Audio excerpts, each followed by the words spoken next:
el inglés no era el idioma materno de ninguno. Sí, ahí estás el piso está parejo para todos. Y me acuerdo que esta máxima autoridad era un VP. Un día nos dijo, no se estresen por querer aparentar que su pronunciación es perfecta. Le mandamos la proforma y le decimos, oye, paga tanto de arancel. ¿Por qué? Si por eso lo estoy comprando en Estados Unidos, no lo estoy trayendo de República Checa.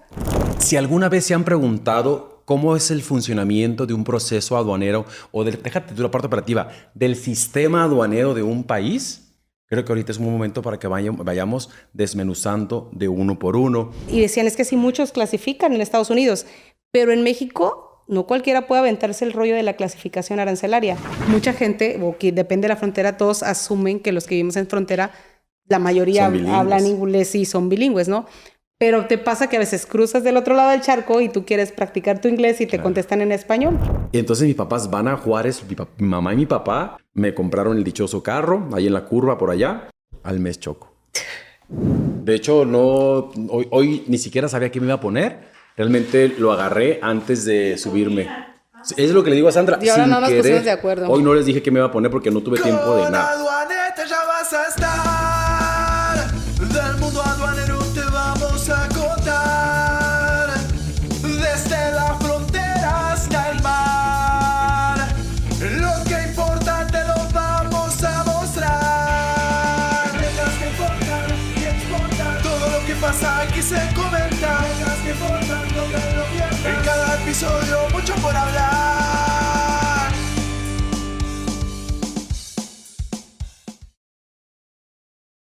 Hola, hola, comunidad de aduanetas. Bienvenidos a un episodio más de su podcast aduanero del momento.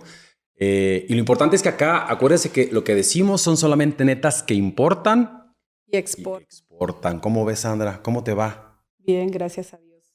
¿Estás contenta porque tenemos una grabación más? Sí, ya hoy grabamos nuestro episodio número 11. Número 11. ¿Qué hace que empezamos con la idea? Pero todos los días es otra vez el nervio ese de la primera vez, ¿no? Sí, bueno, sí. A veces cuando ya hay un poquito más de esto, como que es más más tranquilo. relajado. Ahorita como apenas hemos dado un traguito, pues no hay tanto, pero bueno. ¿Y de qué vamos a hablar hoy, Vladimir? Pues, ¿qué les parece si hablamos de un tema que incluso la gente nos ha preguntado mucho? Porque si bien sabes, nos sigue gente de otros países, no solamente gente de México. Hemos visto gente, a ver, productor, ayúdanos. De Argentina, he visto de Bolivia, he visto gente de Perú, no sé, de Panamá, Colombia. De Chile. De Chile y de muchísimos países. Entonces, pues hoy que decidimos el equipo de aduanetas, hablarles un poquito sobre las peculiaridades del comercio exterior o del despacho aduanero, digamos, en general, en diferentes países. ¿Cómo ves? Pues interesante porque aparte yo creo que la mayoría de los que estudiamos comercio exterior pensamos que vamos a poder interactuar con personas de otras latitudes, de otros continentes, y eso lo vamos haciendo en el día a día con pues, la operatividad diaria, ¿no? Algunos tenemos la oportunidad de trabajar con otras personas. Así es. Y creo que diste en el clavo. Generalmente cuando estudiamos comercio o negocios es lo que queremos. Viajar, conocer, hablar idiomas. Al menos en mi caso, así fue. Y si no estoy mal, pues que nos sigan nuestras redes sociales, ¿no? Porque tenemos un chorro de redes sociales, ya no me acuerdo ni cuáles. Pues que nos sigan por Spotify cuando vayan camino a su trabajo, a los despachos o de regreso a casa. Sintonícenos por Spotify y escúchenos. La verdad es que se les va a hacer más corto el camino. Sí. También véanos por YouTube porque como dice Vladimir siempre, la verdad es que venimos producidos, nos peinamos, nos planchamos. No lavamos la cara. También los que tengan la oportunidad de escucharnos por Amazon Music, por Apple Music. Apple Podcast, también estamos en YouTube Music, nada más para escuchar. Estamos en todas partes. En todas. O sea, en la más sencilla como tú dices, pero yo creo que es mejor que nos vean. Que nos vean y que nos digan cómo nos ven. Y eso nos permite que también nos sigan compartiendo porque así llegamos a más aduaneros que estén en otras partes de otros continentes. Así es. Y oye, Sandra, y gente que nos ve y nos escucha, si alguna vez se han preguntado cómo es el funcionamiento de un proceso aduanero o déjate tú la parte operativa, del sistema aduanero de un país, creo que ahorita es un momento para que vayamos desmenuzando de uno por uno. ¿Y qué te parece que hablemos primero de la agilidad aduanera? Si yo te digo agilidad aduanera en México, ¿tú qué dirías? Yo diría que estoy acostumbrada a la agilidad aduanera en México, que los que no me están viendo en Spotify estoy haciendo entre comillas, porque uno pudiera normalizar los tiempos que se tarda la autoridad en nuestro país, pero cuando viene alguien de otro país, pues le queda un infarto porque dice, ¿cómo es posible que esto tarde tanto tiempo, no? Totalmente. Aparte, la agilidad aduanera afecta, como bien sabes, los costos, porque si no es rápido el proceso, demoras, almacenajes, y te puede llegar muchísimo, incluso con certificados. Decir que ahorita vamos a hablar un poquito al respecto. Yo cuando empecé en el tema del comercio exterior, de la perspectiva de la empresa, me di cuenta que depende del país que importa y exporta el proceso aduanero. A ver, estoy repitiendo. ¿Por qué? Porque depende su ubicación geográfica, depende la apertura comercial que tenga, es decir, cuántos tratados de libre comercio tiene cada país. Ahorita vamos a hablar un poquito también al respecto. Ya dije ubicación geográfica. El idioma también afecta el proceso y qué tanto acceso tiene a los mercados por puerto y por aeropuerto. Porque, por ejemplo, yo me acuerdo, si yo te dijera Colombia, un proceso de importación en Colombia, necesitamos obligatoriamente la factura impresa. Pero tú como mexicana posiblemente me puedas decir, oye Vladimir, pero pues yo tengo la facturación electrónica, tengo el PDF, tengo el XML, yo se lo mando al proveedor. No, señorita. La aduana colombiana, o sea, la DIAN, exige que en físico llegue la factura impresa al país por paquetería. Incluso yo me acuerdo, si tienes que mandarla por hand carrier, el hand carrier que lleve solamente la factura, no el material, debe de comprobar con la DIAN, con el boleto de avión que llegó y el boleto de avión con el que se va a ir. Imagínate, ¿te imaginas en México un proceso así para una factura?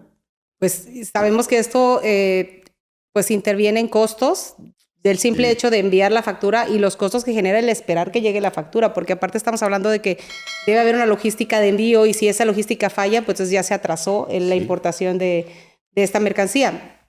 Por ejemplo, lo vemos desde otras latitudes, a lo mejor del lado de Estados Unidos, cuando llega una mercancía al almacén de Estados Unidos, la mayor parte del tiempo pudiera llevar dentro de las pallets una bolsita de plástico donde viene la factura, el paquiniz, el certificado de origen, pero independientemente si viene o no, el proveedor de Estados Unidos te lo puede mandar por correo electrónico y nosotros podemos trabajar con eso como agentes aduanales mexicanos. Claro, porque la legislación aduanera en México lo permite y a la par hace que la agilidad del proceso de despacho, tú como agente aduanal y la empresa que importa y exporta, lo haga muy sencillo. ¿Cuánto no te cuesta un boleto de avión de aquí a Colombia o de Estados Unidos a Colombia, de Argentina a Colombia, solamente para llevar? Porque imagínate un urgente. Te dice DHL, FedEx, ¿en cuánto te llega el paquete para allá? 3 días, 2 días, dependiendo. Pero si tienes el embarque muy urgente, te dicen, no, papito, mamita, véngase en un avión, entrégueme físicamente. Entonces son cosas que yo creo que pudieran los países subirse a ejemplos, no por ser mexicanos, como el de México, donde pues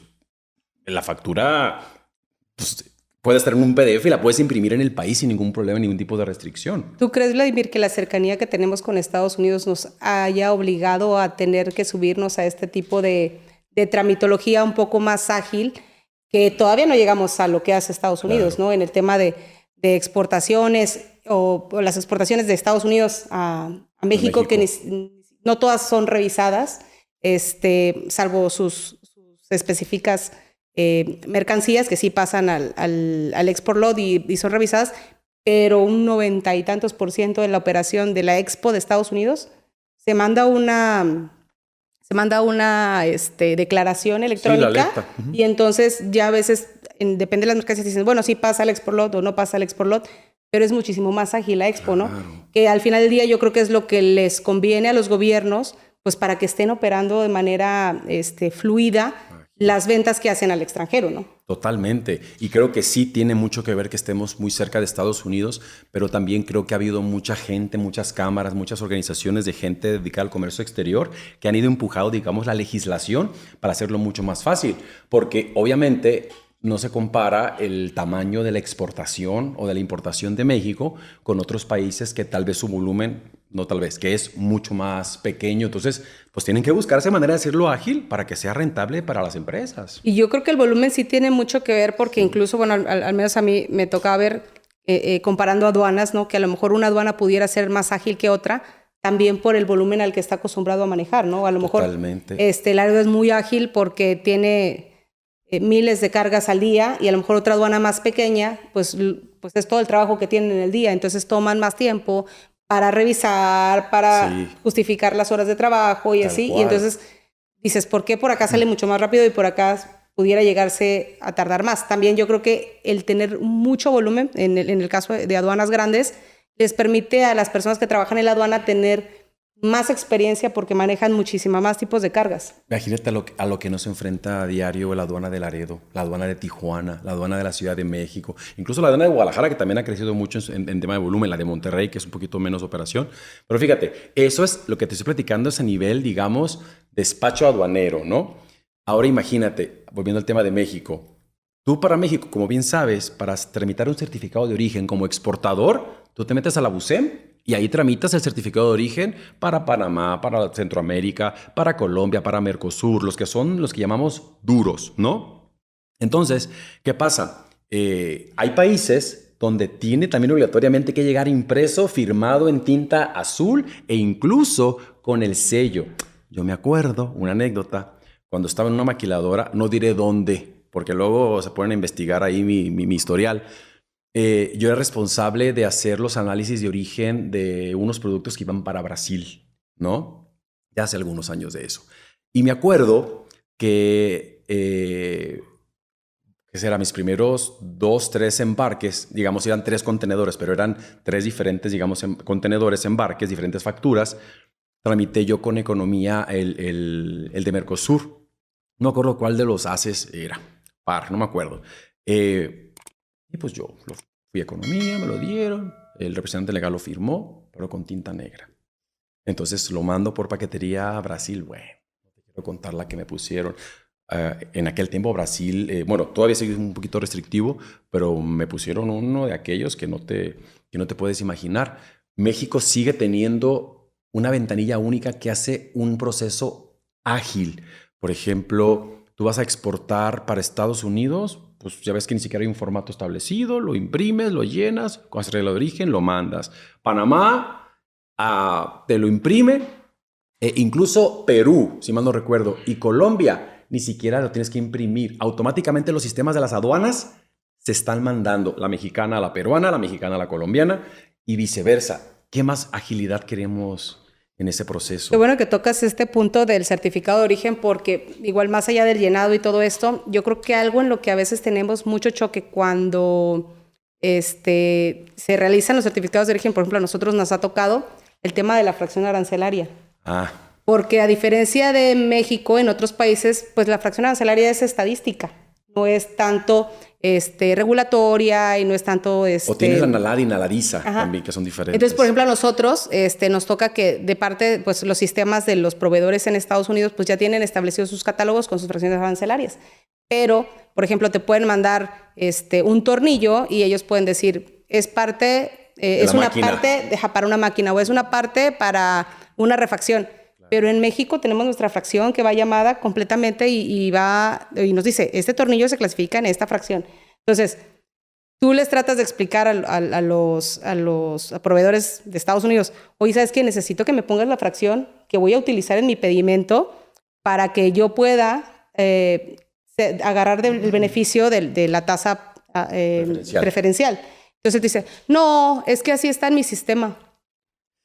Bueno, sí, diste un problema, a ver, totalmente de acuerdo, y tú como agente aduanal te enfrentas de que, oye, no puedo usar el beneficio porque tú tienes una fracción diferente a la de acá.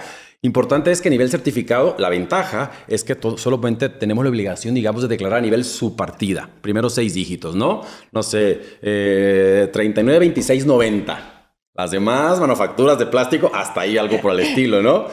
Pero hay países que tal vez después del 90 va a ser 01, 02, 03. Ahí esa es la ventaja. Lo que pasa es que cuando hay una IMPO y una EXPO entre los dos países y no se hizo un análisis previo o un acuerdo de cuál es mi fracción que necesito, ahí sí se puede enfrentar ese problema. Y tú como agente aduanal, cuando enfrentas eso, te ha tocado, me imagino, ¿qué has hecho? ¿Le dices no lo gozo? Dile que lo cambie. No, pues hablas con el cliente y hablas con el proveedor de la importancia de que coincidamos en la fracción arancelaria, ¿no? Porque para ellos, pues es un tema de estadística, pero para nosotros, pues para empezar no podemos declarar algo que no corresponde a lo que vamos a importar por el tema de que pudiéramos estar evadiendo alguna regulación o pudiéramos no estar pagando un arancel. Yo me acuerdo cuando estaba en la aduana, el vista nos decía, entra a tal página y como si fueras a buscar en el enciclopedia, en carta o así, pones tal cosa. En carta. Y el sistema americano te decía la fracción arancelaria y te decía incluso los supuestos en los que se utilizaba, te daba ejemplos, etcétera. Claro. Y decían, es que sí, muchos clasifican en Estados Unidos, pero en México no cualquiera puede aventarse el rollo de la clasificación arancelaria. Incluso, no sé si te diste cuenta, yo cuando estaba también en la industria maquiladora, hace algunos años, los certificados de origen de Estados Unidos, ¿sabes quién los firmaba? El clerk de embarques. Perfectamente me acuerdo. Clerk of shipment o receipts. Shipments, o sea, ni siquiera la gente de comercio exterior, mucho menos de impuestos. Lo hacían personas que no tenían el conocimiento y lo hacían porque le decía a alguien, oye, tienes que hacerlo, pero tenían nada de idea, ni de fracción, ni se cumplían las reglas de origen. Sí, no, ni siquiera qué campos llenar, ¿no? Nada. Que decías, bueno, es que le falta información a tu certificado de origen y no lo puedo utilizar.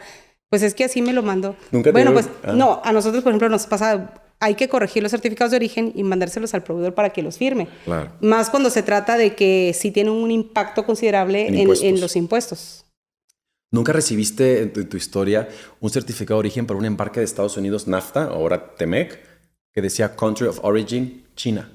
Ah, sí. Ay, esos son típicos. Ahorita que dices esto, que nada tiene que ver a lo mejor con las diferentes culturas, una vez nos pasó que un cliente traía unas máquinas que eran de República Checa. O sea, y él traía certificado y todo como... Y ahí decía, el certificado decía hecho en República Checa. Y le mandamos la proforma y le decimos, oye, paga tanto de arancel. ¿Por qué? Si por eso lo estoy comprando en Estados Unidos, no lo estoy trayendo de República Checa. Y aparte de esto, me lo vendió un proveedor en Estados Unidos y tiene en el inventario de ellos desde hace mucho tiempo. Y yo... Ya con eso entonces dije, no, pues ya se regularizó, o sea, de acuerdo? Ya obtuvo la nacionalidad americana. No. Y mira, y creo que mucha gente decimos que en México no hay proceso. Sí hay buenos procesos. Por ejemplo, en México, tú solito haces tu análisis de origen y haces el certificado cuando son blandos, duros, a través de economía. Pero, por ejemplo, en Argentina está la asociación de no sé qué vainas, la AFIP, bueno, antes era la AFIP, se llama la ARCA, que se encarga de aprobar todos los certificados de origen de las exportaciones, por ejemplo. Ahí no es el gobierno, la aduana revisándolos o aprobándolos, no. Es directamente, o el importador es la asociación que tiene la potestad que le da directamente la aduana. Imagínate que en México tuviéramos que, no sé, la asociación de no sé qué aduaneros tuviera que aprobar todos los certificados de origen. Imagínate con la cantidad de exportaciones que tenemos de ese país. Ahí es a donde volvemos que entre más volumen tienes, pues vas buscando las formas de simplificar el proceso, ¿no? Sí, y por ejemplo en Argentina, que creo que también estamos al tanto, pagamos impuestos de exportación. Yo creo que aquí es importante preguntarles, a ver, ¿desde qué país nos están escuchando de Latinoamérica el podcast y cómo funciona, que nos comenten cómo funciona en su país, datos curiosos que a lo mejor de lo que nosotros les contemos, ellos nos digan, no, ¿sabes qué? Nosotros lo hacemos diferente, ¿no? Sí, que me desmientan también. Sí, que digan, no, Vladimir, eso fue hace 6, 7 años. Puede ser que sí, puede ser que sí. No tenemos la verdad absoluta. Aquí venimos a contar la neta, pero de lo que nos ha pasado. Eso entonces, es importante. Que nos compartan la neta de lo que les está pasando actualmente, ¿no? Acá hablamos de experiencia, chavos. Hablamos de lo que hemos vivido en nuestros trabajos o en nuestras actividades. Nunca es, como dice Sandra, la verdad absoluta no la tiene nadie. El aduanero que salga en TikTok, que salga en donde sea y que diga que tiene la verdad absoluta, aparte de esto es súper cambiante y lo que funcionó hoy ya mañana ya es completamente diferente. Por sectores, Sandra. Es una realidad es el sector automotriz totalmente independiente. El sector electrónico es otra realidad. Los alimentos, lo vimos con Armando cuando vino, es otra realidad. La exportación con Betty es otra realidad. O sea, yo sí digo que el comercio exterior, el proceso aduanero, son diferentes realidades. Depende, por ejemplo, yo que estuve años en consultoría era una cosa. Electrónica es otra cosa, automotriz otra cosa y donde estoy ahora es totalmente otra cosa. Y así es también, pues imagínate, si a nivel local con diferentes aduanas nos enfrentamos a diferentes realidades, cuando intervienen otros países, pues también el choque cultural, ¿no, Vladimir? Uy, creo que eso es bien importante. Y en mi experiencia, ¿sabes qué me ha ayudado en los años? con el choque cultural, haciendo despachos o trabajando en el proceso aduanero en otros países, acercarme a detalle a la gente aduanal. O sea, yo voy con el agente aduanal y me siento con él y humildemente le digo, explícame tu proceso. Explícame cómo es en Panamá el despacho aduanero. Explícame cómo es en República Dominicana el despacho aduanero. ¿Y cómo es? Pues que, imagínate, hablando un poquito de diferencias y cosas peculiares. Aquí en México tenemos el tema del OEA, ¿no? Antes NEC, ahora OEA. Todas las empresas, muchas empresas lo manejan. Pero, por ejemplo, en República Dominicana no hay que hacer todo este rollo de tener el OEA con las bardas perimetrales, todo este proceso que es bueno tener la seguridad. Pero para muchas empresas representa un gasto que tal vez es una pyme y no tiene. O no exporta, únicamente importa, como nuestras netas, que importan y exportan. Entonces dice, a mí no me conviene gastar $120,000 en mi infraestructura si solamente importo finished good y lo voy a distribuir. Ya si lo vas a exportar es diferente. Tienen algo en OEA que se llama... Producto terminado para los que no hablan inglés. Ah, sí, producto terminado. Se llama OEA Despacho 24 horas. ¿Qué te dice la DGA, Dirección General de Aduanas de República Dominicana? Si tú te certificas en esto, que si me preguntas del 100% que piden para una OEA normal que importa y exporta, te piden tal vez el 75%, que es tu reputación, tus estados financieros, que compliance, que no tengas multas, que presentes procesos, que tengas áreas establecidas, bla, bla. Pero como no exportas, no te quitan temas como el K9, otras cosas que te pueden representar un gasto fuerte. ¿Y qué se compromete la DGA, la aduana dominicana? A que llegando tu embarque, dominicana es o marítimo o aéreo, no hay más, es una isla, vas a poder despachar el máximo 24 horas tu material. Entonces, una empresa que lo que quiere es ahorrar costos, que únicamente importa, que no exporta, pues dice, pues hago mi análisis costo-beneficio, ¿qué me conviene más? Pues tal vez se lo vea despacho 24 horas y me estoy preparando, me estoy actualizando para después, cuando exporte, hacerme la OEA internacional, que es la que tenemos en México y en diferentes países. Y yo creo que ahí te entra, por ejemplo, el tema también de la frustración que sienten a lo mejor los extranjeros cuando se enfrentan al sistema aduanero mexicano. En algunos dicen, no, qué padre, y en otros dicen, no, en mi país es diferente, ¿no? Pero eso que tú haces es lo que a lo mejor tendrían que hacer todos, ¿no? Entender todo el proceso y partiendo de eso, tener la empatía, ¿no? Nosotros, por ejemplo, hemos trabajado con empresas que se tardan meses en empezar a operar en México y a veces son repetitivos con las preguntas. Nos ha tocado trabajar con empresas, por ejemplo, de China, y tenemos las juntas, ya sabes en qué horario. Claro. Y te vuelven a preguntar lo mismo. Y en el peor de los escenarios, ¿cuánto tiempo sale el despacho? Y este gasto, aparte, o sea, la realidad. Y sí se incurre, del porcentaje de operaciones, ¿cuántas veces pudiéramos llegar a incurrir en almacenajes? ¿Cómo se comporta la aduana en sus temporadas altas?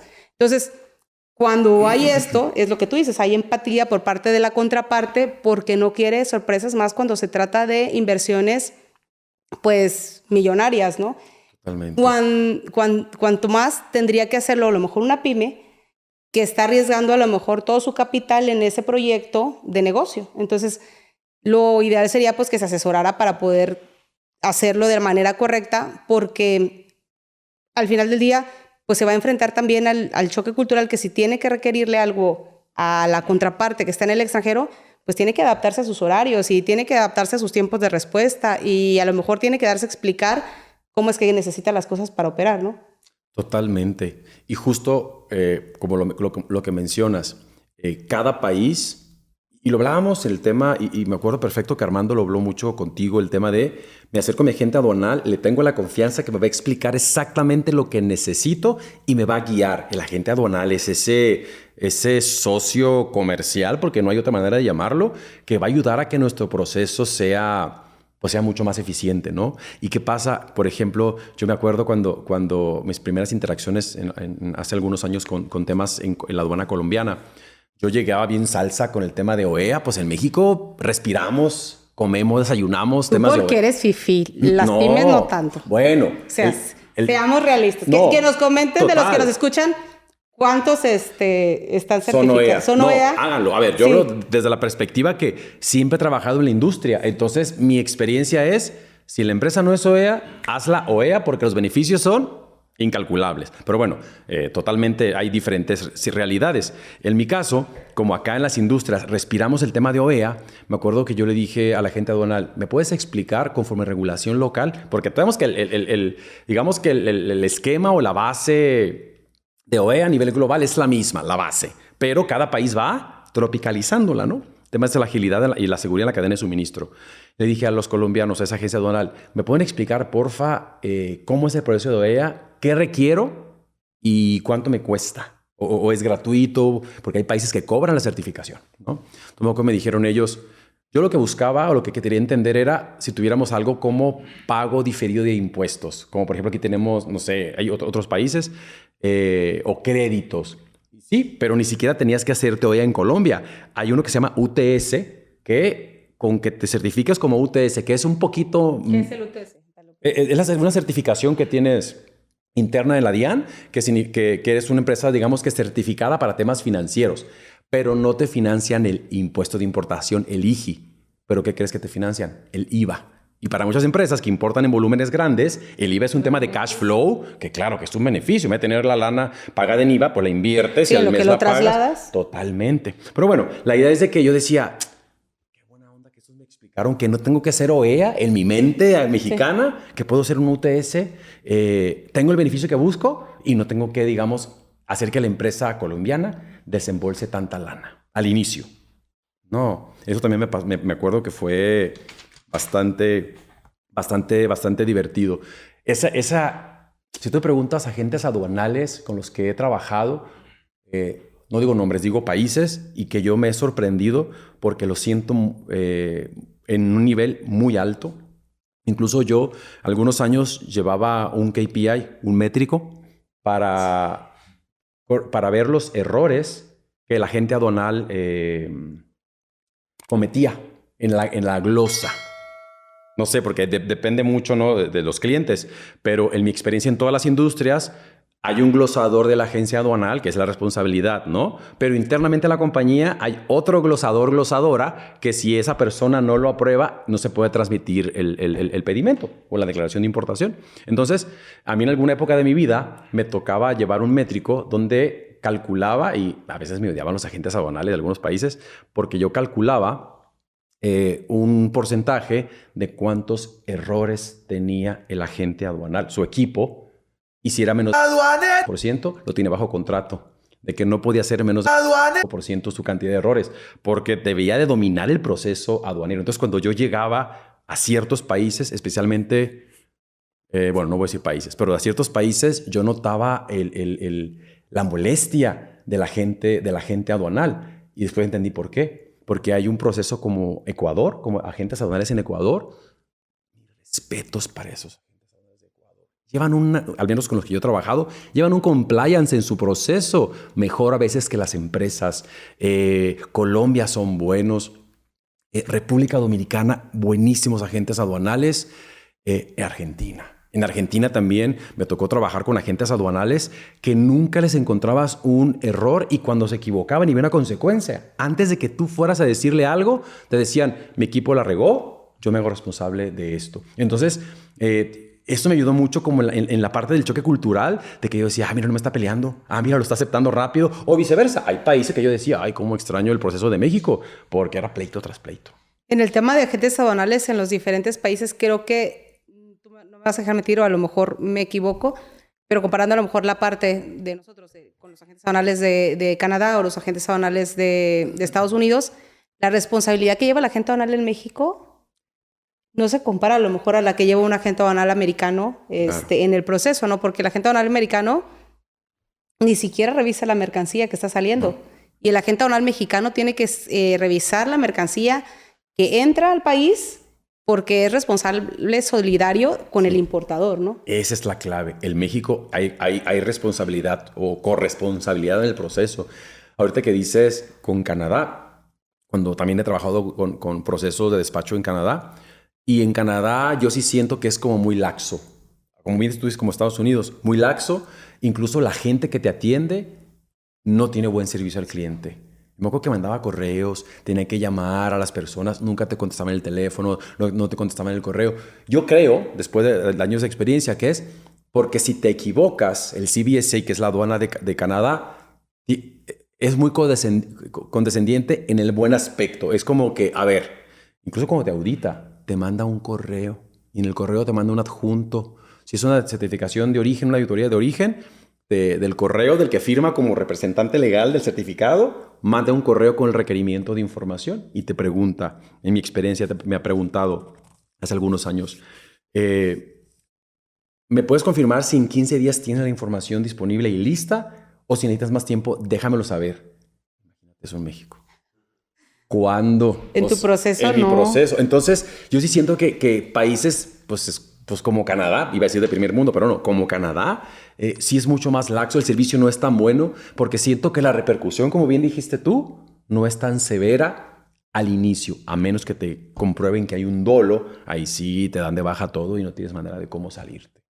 Sí, no, porque por eso mismo el tema de la fracción arancelaria aquí en México, o sea, la tiene que determinar el agente aduanal, y no se puede guiar solamente por lo que dice el proveedor, ¿no? Y en el tema de Estados Unidos tú dices, bueno, voy a exportar y voy a importar a Estados Unidos con tal fracción, y el agente aduanal declara la fracción a menos que le cause ruido de que es algo completamente distinto a lo que tú le estás diciendo en ese tema. Y en Estados Unidos es muy sabido pues de que tú eres inocente hasta que se demuestre, hasta que se te compruebe lo contrario. Y a veces puede salirte un embarque de la aduana y luego hablarte y decirte, oye, necesito que me regreses la caja porque la voy a revisar en tu bodega ya en Estados Unidos, ¿no?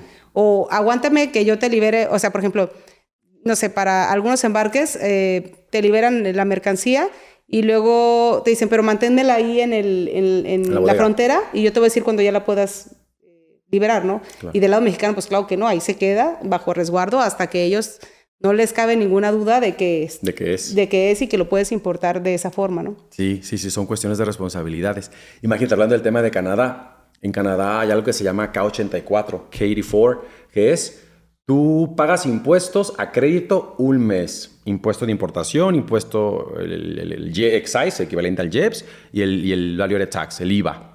Ella se llama GST.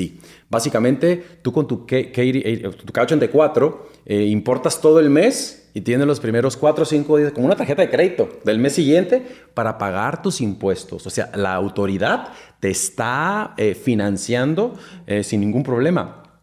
Aparte, yo me acuerdo hace todavía, no sé, algunos años, no voy a decir porque luego sacan cuentas, algunos años pagábamos con cheque.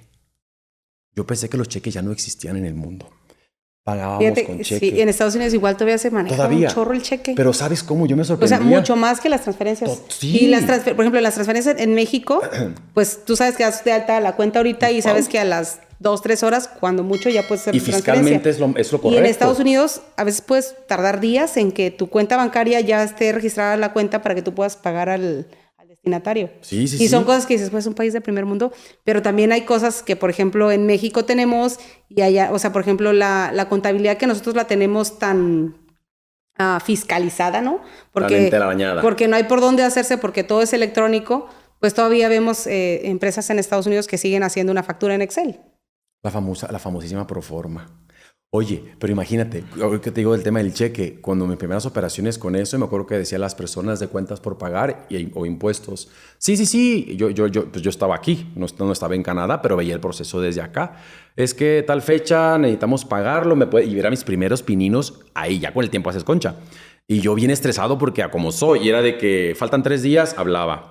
Faltan 2 días y hablaba, mandaba correo. O sea, una cosa de que dije, no se les vaya a olvidar. Tranquilo, Vladimir. El mero día, o sea, mañana viene ¿cómo se llama? El mensajero. Y lo mandaban el cheque con el mensajero. Yo decía, ¿cómo pueden confiar en que un cheque va a llegar a destino? Es un tema cultural que para mí fue un choque. Yo creo que todo radica en la confianza, ¿no? Sí, que ellos trabajan bajo la confianza. Pero oye, y las consecuencias. Ahorita tú decías que es importante hablar idiomas. ¿Cómo fue tu primer enfrentamiento en la vida laboral? Yo sé que tú tienes juntas con medio mundo. A eso, a romper la barrera de estar al tú por tú con alguien de otro país hablando en inglés, negociando cosas y protegiendo tu contraparte, ¿no? Sí. Mira, en mi experiencia es un tema paulatino. Es un tema con los años. Al inicio, y depende de la industria, también tienes que en mi caso es llegar, identificar quiénes son mis stakeholders y conocer mis productos, conocer mis no sé, una tontería, mis puertos de salida, mis palabras más comunes, porque todas las empresas tienen slangs, tienen decir no sé qué, que el no sé qué, que el PQT, que el 4DP, o sea, sí me explico, como que el argot, ¿no? Exacto, entenderlos. Y el tema del idioma, creo que con el tiempo, mis primeras experiencias sí eran bien estresantes, porque creo que no más la mía, no, la de todo mundo. En esta firma famosa que les he platicado algunas historias. Y que al rato nos tiene que contar en qué terminó la novela. Bueno, me daba pavor al principio, aún y cuando yo en teoría ya hablaba inglés, pero pues nunca ha sido lo mismo hablar inglés de la escuela a enfrentarte a un proceso profesional. Entonces, siempre ha sido con los años, siempre he sido muy aventado, pero en las juntas, por ejemplo, es entender los temas principales, las palabras principales, y de ahí te vas tú solito. Y yo creo que también tener la humildad de decir, ¿me lo puedes repetir otra vez porque no te entendí? Totalmente. Al principio es, could you repeat, please? Sí, o sea, y nos decían en el grupo de aduanetas, y el Google Translate es tu mejor aliado, ¿no? Sí, pero hay que, tampoco hay que revisarlo porque ahí tuve algunas épocas hace algunos años. Usen ahora mejor, chavos, ChatGPT. Sí. Traduce mejor que Google.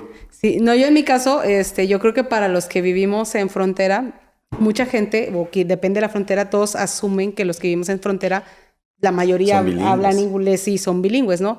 Pero te pasa que a veces cruzas del otro lado del charco y tú quieres practicar tu inglés y te contestan en español. Pero es diferente en el ROS que ya en la aduana. Entonces, yo creo que ahí empiezas a practicar. A mí me tocó cuando ya me mandaron a la bodega, más el tema de ahí en la ciudad era el tema de hablar con los proveedores, hablar con los transportistas de Estados Unidos para poner citas, hablar con los proveedores de los clientes para pedirles que cambiaran documentos y todo esto. Y al principio sí sientes o sea, porque no es lo mismo en la escuelita. No es lo mismo. Y yo luego llevarlo a la práctica. Y como tú bien dices, el vocabulario se te va haciendo a cómo vas agarrando experiencia, porque también es en el español. O sea, en español tú le platicas sobre lo que nosotros sabemos todos los días a una persona que no tiene idea, pues va a sentir que le estás hablando en inglés o en chino.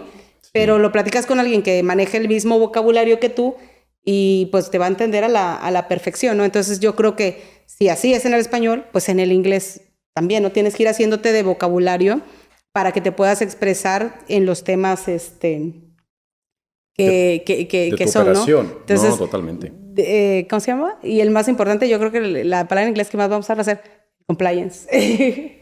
La palabra, sí, compliance. Sí, claro, pero ahora hay que sumarle el customs compliance, porque luego dices compliance y se van a otra área. No, totalmente. Uno supone, porque ustedes son de la frontera, que todos son bilingües. Pero lo que mucha gente no piensa es cuando llegas a la frontera, todo el mundo habla español. ¿Sí me explico? Sí. O sea, no tienes la necesidad.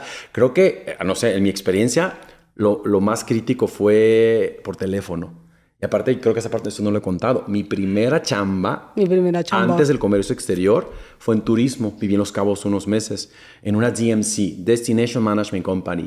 Yo me encargaba en teoría de hablarle a empresas de Estados Unidos y venderles paquetes para sus empleados directivos que ganaban cierto porcentaje de ventas y les daban premios en Los Cabos.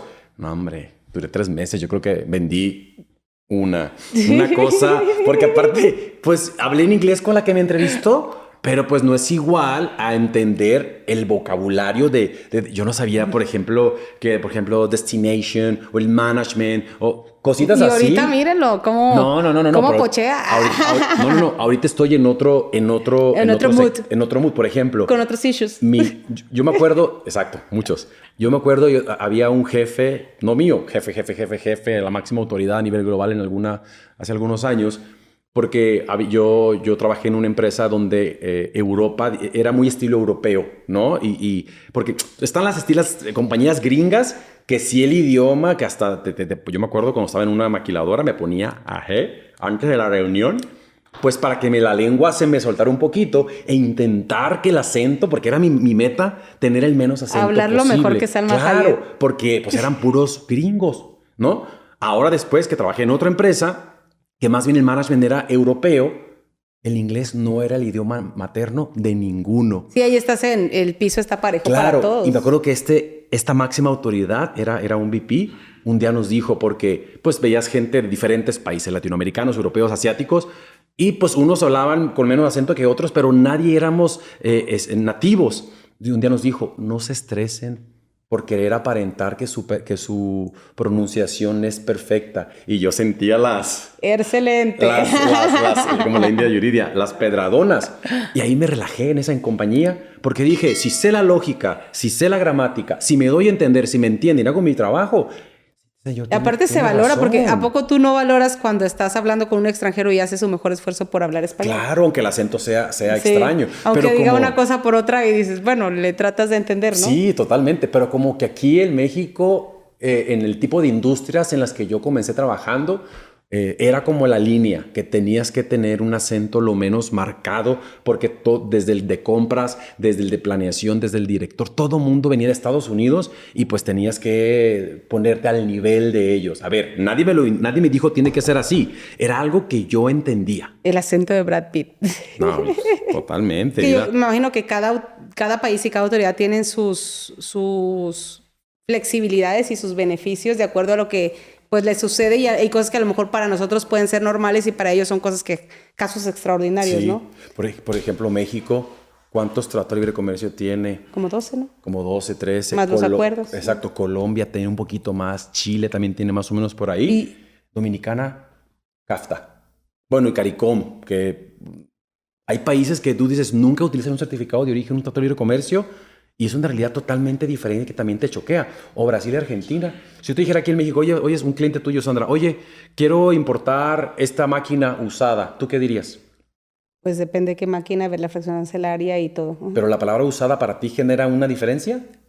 Para algunos tipos de mercancías sí, y para otros dices, pues no, pues nada más le pones ahí que es usada en el pedimento. Ajá. Hay países como en el sur, como Brasil, como Argentina, que está prohibido importar máquinas usadas. Para poder importarla tienes que justificar, digamos, que vas a generar tantos empleos por tantos años. Para no quedarse con chatarra. Pues más bien, como localmente son ciertas máquinas, que hay localmente producción de las máquinas, de esa manera cuidan para que compren localmente. Tienes que dar un proyecto al gobierno y ellos aprobarte el proyecto y decir, sí te dejo importar por excepción esta máquina usada. Para máquinas no veo ningún tipo de problemas, pero para usada sí. Son cositas que ¿Y qué es lo más raro que te ha pasado trabajando con extranjeros? Lo más raro trabajando con extranjeros. Uy. Por ejemplo, buena pregunta. Me han pasado varias cosas, pero por ejemplo, una vez me encerraron en una sala de juntas. ¿Para qué? Para que no saliera. Pero, secuestro. Pues les caía mal. Yo estaba en un proceso auditando de una empresa y me encerraron. ¿Qué país fue eso? No voy a decir país, pero fue en un país andino. ¿Sí? Es todo lo que voy a decir. Me encerraron, no solamente a mí, éramos otras 2 personas, nos encerraron y no podíamos salir. Y después dijeron, ups, se trabó la puerta, mentiras, nos habían encerrado por afuera, porque no estaban de acuerdo a lo que íbamos al país. Yo no me atrevería a hacer eso en México. A mí no me ha tocado. Sí, porque pues aparte es un delito, ¿no? Nos encerraron, fue lo que yo dije, no manches, esto está raro. Hablando ya en una sala de juntas, pero una vez en Argentina saben que el pan es muy famoso, ¿no? Las famosas medialunas, ¿no? Que ellos le llaman facturas o facturitas. Entonces fui a una panadería en un hotel que me estaba hospedando, abajo había una panadería, y pues yo comprobaba gastos y que no sé qué, pues me da, pues para mí eso es un croissant o como se llame. Y me dieron como 4 o 5 porque yo iba a llevar para mis compañeros. De buen comer. Sí, pues no, para mí era uno. Y me los dan y me dice la señora, me dice, oye, que no sé qué, que factura, cuando se lo pedí. Y le digo, no. Sin factura. No me dijo factura, yo no. Me hace así, que es Argentina. Le digo, croissant, factura, no quiero factura. Se llama factura, pelotudo, me dice la canija. No manches. Esa no se me va a olvidar nunca. Oye, pero es lo padre de convivir con otras culturas porque, la verdad es que yo soy muy preguntona y a mí me encanta preguntarles cómo son las cosas en su país. O sea, más allá del tema aduanal también. Sí, el tema totalmente. de educativo, el tema de las familias, el tema de las, sí. de las festividades. Me contaba una clienta, o sea, no, pues en mi país no bailamos. O sea, ahora con todo esto de las festividades y así, en mi país no bailamos. En mi país comemos, tomamos, pero no bailamos. No hay fiesta. No hay ritmo. O sea, como que el ritmo es de los latinos. Y yo digo, ay, no, yo no podría estar sin bailar porque yo asocio fiesta con que hay música y hay danza. Totalmente. Sí, pues depende mucho la cultura. Porque, por ejemplo, mucha gente dice, oye, es que, por ejemplo, en el continente americano, en Américas, hay 4 lenguajes, 4 idiomas. Inglés, español, portugués y ¿cuál otro? Y francés por Canadá o las Guyanas. Digo, no, señores. Hay criol en Haití, hay papiamento en Aruba y Curazao. Hay muchas otras cosas que como son a veces mercados pequeñitos o que no hay mucha cultura. A ver, una vez me tocó hacer una licitación hace algunos años en Aruba y Curazao para agentes aduanales. Aquí en una agencia aduanal te atienden en las oficinas, ¿no? Una oficina bien. Allá son, en un par de ocasiones, especialmente en Curazao, eran en la cochera de una casa. En la cochera tenían un escritorio, al ladito tenían la bodega. La bodega, no me acuerdo si era fiscal o no era fiscal, pero tenían el proceso ahí. Y eso es importante. A nosotros una vez nos tocó licitar para un proyecto y vinieron de China a visitarnos, ¿no? Entonces los llevamos a la oficina Manzanillo y pues algunos agentes aduanales tenemos las oficinas dentro de casas, ¿no? Por la seguridad pues porque no todos, es más práctico a veces rentar una casa que irte a un edificio.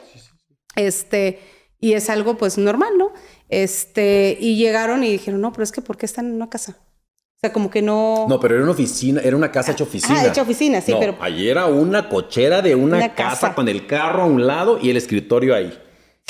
Eso no es lo que tú mencionas. Dijo, pásale a ver la novela, mijo, ahorita vienen y te atienden. Totalmente. Sí, no, y entonces ellos esperan a lo mejor ver miles de empleados, ¿no? Porque a lo mejor en otros países tienen demasiado personal. Entonces, ya después cuando a mí me preguntaban, bueno, ¿y cuántos empleados? Y yo, para tu operación solamente se necesitan 2 personas. O sea, porque ellos esperan ver las cosas como a lo mejor como las ven en su país, ¿no? Y nos ha tocado a lo mejor llevarlos a la aduana y ven la infraestructura con la que contamos en México y lo comparan con la infraestructura que cuentan en sus países.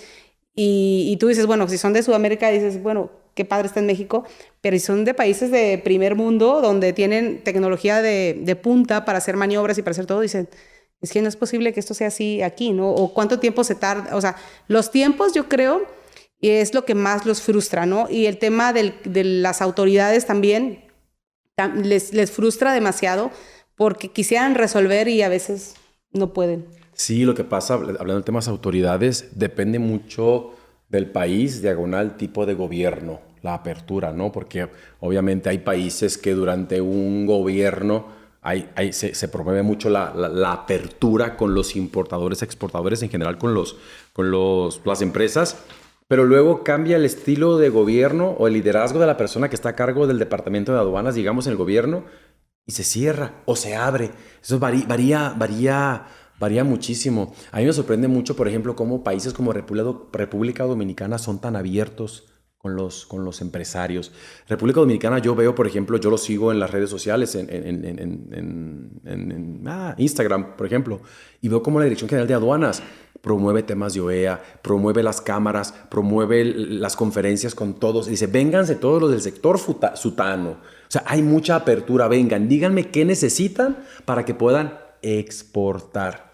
Se enfocan mucho con la exportación, balanza comercial, o importar incluso. Y en cambio, ha habido otras experiencias con otros países donde yo digo, caray, ¿aquí dónde? Aquí ni siquiera te atrevas a pedirles una cita en X país porque no te la van a dar. ¿Y qué te parece, Vladimir, si le pedimos a los que nos escuchan por todas nuestras redes, pues que nos cuenten, ¿no? Que nos cuenten. Que nos cuenten qué más pudiéramos platicar sobre este tema y que nos compartan sus anécdotas, porque yo creo que hay mucha tela de dónde cortar. Y de que otros países que no mencionamos también pudieran tener una cuestión peculiar parecido a lo que hemos hablado.